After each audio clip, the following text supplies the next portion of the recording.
মৰমৰ শিক্ষাৰ্থীসকল, গ্ৰামাৰ সিৰিজৰ আজিৰ খণ্ডটোত আমি আলোচনা কৰিম কংক্ৰিট নাউনৰ বিষয়ে।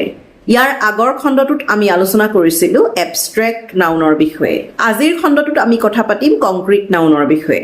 আহা আলোচনা কৰোঁ। গ্ৰামাৰ সিৰিজৰ ইয়াৰ আগৰ খণ্ডটোত যেতিয়া এবষ্ট্ৰেক্ট নাউনৰ বিষয়ে আলোচনা কৰিছিলোঁ তেতিয়া মই কৈছিলোঁ যে এবষ্ট্ৰেক্ট নাউনে কোনখিনি নাউনক সামৰি লয়, আমি চকুৰে দেখা নোপোৱা বা স্পৰ্শ কৰিও চাব নোৱাৰা, কেৱল অনুভৱহে কৰিব পৰা কিছুমান ধ্যান ধাৰণা বা অনুভূতিৰ নামক এবষ্ট্ৰেক্ট নাউনে সামৰি লয়। এতিয়া এবষ্ট্ৰেক্ট বুলি ক'লে তোমালোকৰ এটা ধাৰণা আহে, হয়নে বাৰু? এবষ্ট্ৰেক্ট মানে বিমূৰ্ত কিছুমান ধ্যান ধাৰণা বা অনুভূতি, যাক আমি চাব নোৱাৰোঁ, চুব নোৱাৰোঁ, কেৱল অনুভৱহে কৰিব পাৰোঁ। আৰু তেনেকুৱা ধ্যান ধাৰণা বা অনুভূতিৰ নামেই হৈছে এবষ্ট্ৰেক্ট নাউন। কিছুমান বিমূৰ্ত ধ্যান ধাৰণা বা অনুভূতিৰ নাম এবষ্ট্ৰেক্ট নাউন। ঠিক এবষ্ট্ৰেক্ট শব্দটোৰ বিপৰীত শব্দটো হৈছে কংক্ৰিট। এবষ্ট্ৰেক্ট মানে বিমূৰ্ত ধাৰণা, আমি দেখা নোপোৱা বা চুই চাব নোৱাৰা, কেৱল অনুভৱহে কৰিব পৰা কিছুমান বিমূৰ্ত ধ্যান ধাৰণা বা অনুভূতি।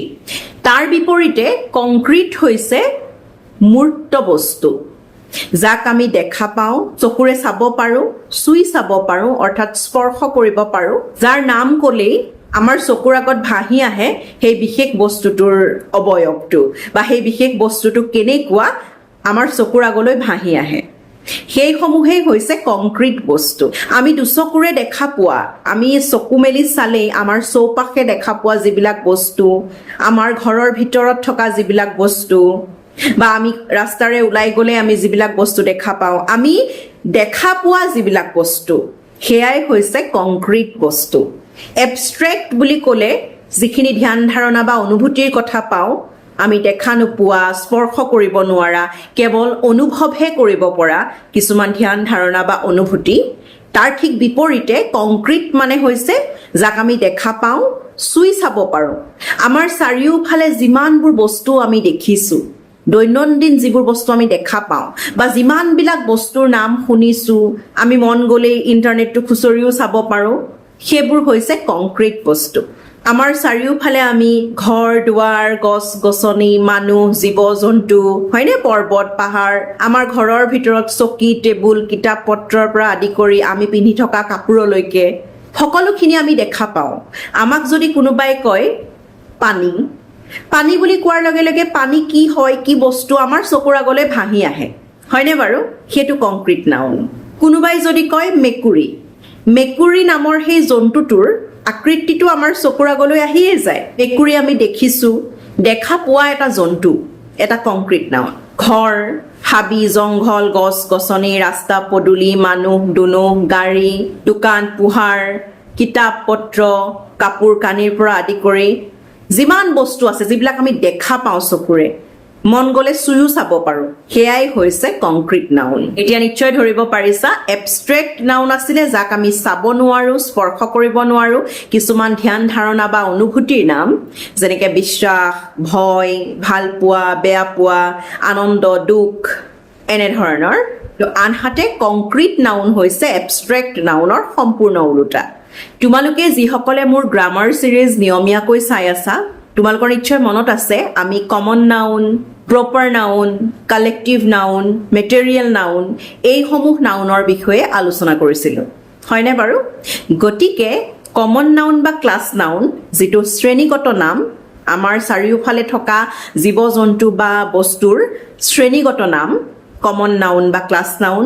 প্ৰপাৰ নাউন, নিৰ্দিষ্ট নাম, আমাৰ চাৰিওফালে থকা যিকোনো বস্তু বা মানুহ দুনুহ, যিকোনো ঠাইৰ নিৰ্দিষ্ট নাম, প্ৰপাৰ নাউন। মেটেৰিয়েল নাউন, আমি যিকোনো বস্তু প্ৰস্তুত কৰোঁতে বা তৈয়াৰ কৰোঁতে আমি যিখিনি কেঁচা সামগ্ৰী বা মেটেৰিয়েল ব্যৱহাৰ কৰোঁ, সেই মেটেৰিয়েলসমূহৰ নাম মেটেৰিয়েল নাউন। কালেক্টিভ নাউন, আমি কিছুমান বস্তুৰ সমষ্টিক একোটা নাম দি লওঁ, কালেক্টিভ নাউন। এই যে নাউনসমূহৰ বিষয়ে আমি আলোচনা কৰিছিলোঁ, common noun, proper noun, material noun আৰু কালেক্টিভ নাউন, এই চাৰিওবিধ নাউন হৈছে কংক্ৰিট নাউন। বুজি পাইছানে? কমন নাউন বা ক্লাছ নাউন বুলি ক'লে যিমানখিনি নাউন আমি পাম, শ্ৰেণীবাচক নাম।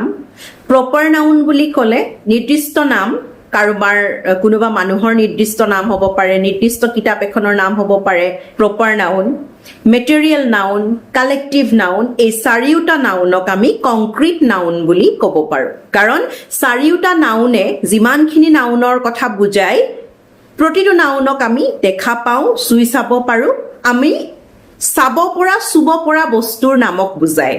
Proper noun, common noun, material noun আৰু কালেক্টিভ নাউনে।